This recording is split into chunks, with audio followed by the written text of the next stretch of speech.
সালাত অর্থাৎ নামাজ আদায়কারীদের সাথে জামাতে নামাজ পড়া অপরিহার্য। সমস্ত প্রশংসা মহান আল্লাহ তাআলার জন্য, যিনি রাব্বুল আলামিন। দরুদ ও সালাম রাসূলুল্লাহ সাল্লাল্লাহু আলাইহি সাল্লামের প্রতি, যিনি রহমাতাল লিল আলামিন। তার পরিবারবর্গ, সাহাবায়ে কেরাম রাদিয়াল্লাহু আনহুম গণের প্রতি। আমরা সাক্ষ্য দিচ্ছি যে আল্লাহ ছাড়া কোনো ইলাহ নাই। আমরা আরও সাক্ষ্য দিচ্ছি যে মুহাম্মদ সাল্লাল্লাহু আলাইহি সাল্লাম তার বান্দা ও রাসূল। নামাজ আদায়কারীদের সাথে নামাজ আদায় করার অপরিহার্যতা ও গুরুত্ব অপরিসীম। মুয়াজ্জিনের আজান শুনে মসজিদ অভিমুখে যাত্রা করেন মুসল্লিরা, একত্র হয়ে জামায়াতে নামাজ আদায় করেন। এভাবে মুসল্লিরা মসজিদে নামাজ পড়তে এলে তাদের পরস্পরের মধ্যে ঐক্য ও ভ্রাতৃত্ববোধ গড়ে ওঠে। মহান আল্লাহ পবিত্র কোরআনুল কারিমে নামাজ প্রতিষ্ঠায় কাতারবন্দী হয়ে রুকু করার নির্দেশ দিয়েছেন। তিনি বলেন, তোমরা নামাজ প্রতিষ্ঠিত করো, যাকাত আদায় করো এবং রুকুকারীগণের সঙ্গে রুকু করো। সূরা বাকারা আয়াত 43। তিনি আরও বলেন, আর তোমরা ধৈর্য ও সালাতের মাধ্যমে সাহায্য প্রার্থনা করো।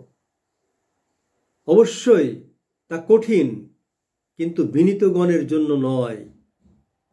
যারা ধারণা করে যে নিশ্চয় তারা তাদের প্রতিপালকের সাথে মিলিত হবে এবং তারা তারই দিকে প্রতিগমন করবে। সূরা বাকারা আয়াত 45 এবং 46।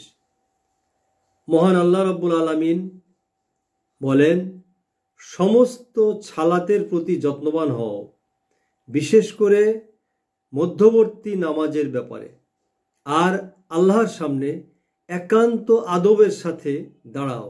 সূরা বাকারা আয়াত 238।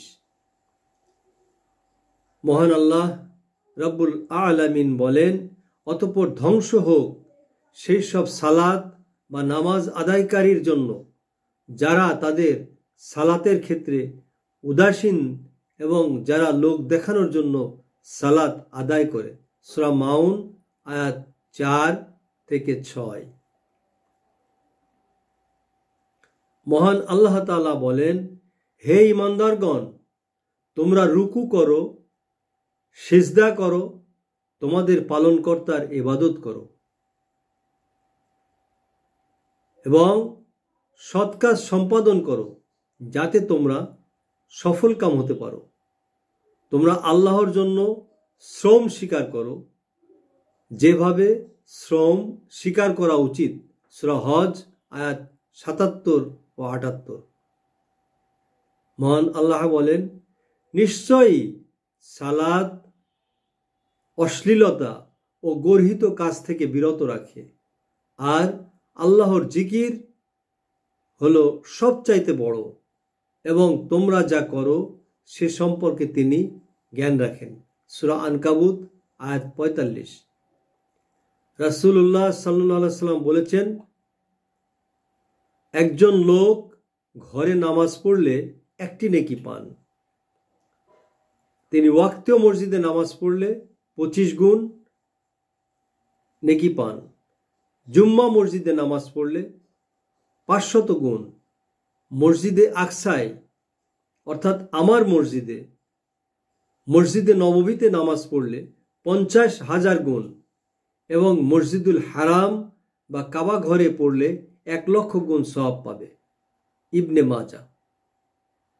রাসূলুল্লাহ সাল্লাল্লাহু আলাইহি সাল্লাম বলেছেন, যে ব্যক্তি 40 দিন পর্যন্ত 5 ওয়াক্ত নামাজ তাকবীরে উলার সাথে জামায়াতের সাথে আদায় করে, তার জন্য 2টি মুক্তি লেখা হয়, একটি জাহান্নাম থেকে আর অপরটি মুনাফিকি থেকে।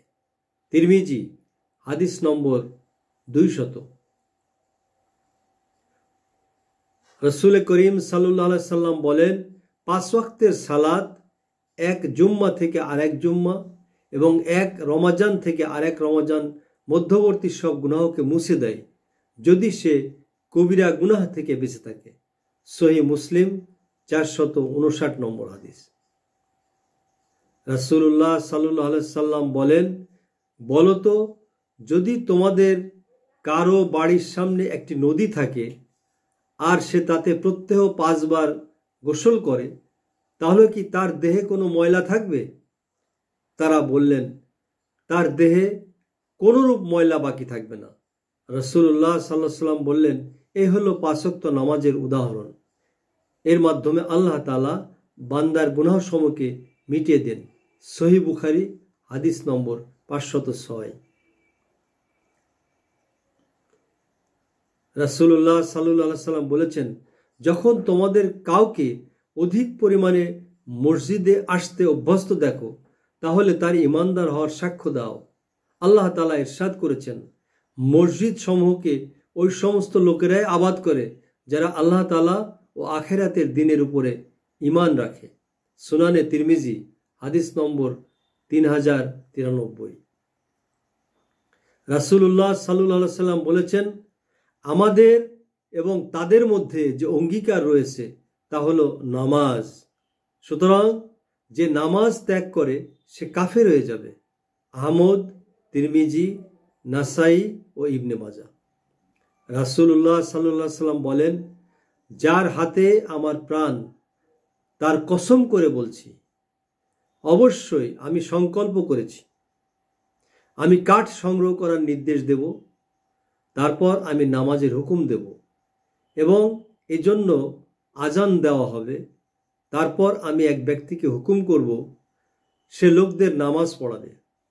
এরপর আমি ওই লোকদের দিকে যাব যারা জামাতে হাজির হয়নি এবং তাদের বাড়িঘর তাদের সামনেই জ্বালিয়ে দেব। সহিহ বুখারী 2420। রাসূলুল্লাহ সাল্লাল্লাহু আলাইহি সাল্লাম বলেন, নিশ্চয়ই কিয়ামতের দিন বান্দার যে কাজের হিসাব সর্বপ্রথম নেওয়া হবে তা হচ্ছে তার নামাজ। সুতরাং তা যদি সঠিক হয় তাহলে সে পরিত্রাণ পাবে, আর যদি নামাজ পণ্ড ও খারাপ হয় তাহলে সে ব্যর্থ ও ক্ষতিগ্রস্ত হবে।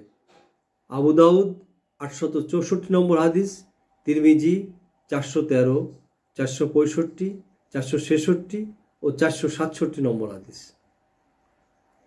রাসূলুল্লাহ সাল্লাল্লাহু আলাইহি সাল্লাম বলেন, যে ব্যক্তি আজান শোনে অথচ মসজিদে জামাতে উপস্থিত হয় না, সে ব্যক্তির কোনো ওজর ছাড়া ঘরে নামাজ পড়লেও তার নামাজই হয় না।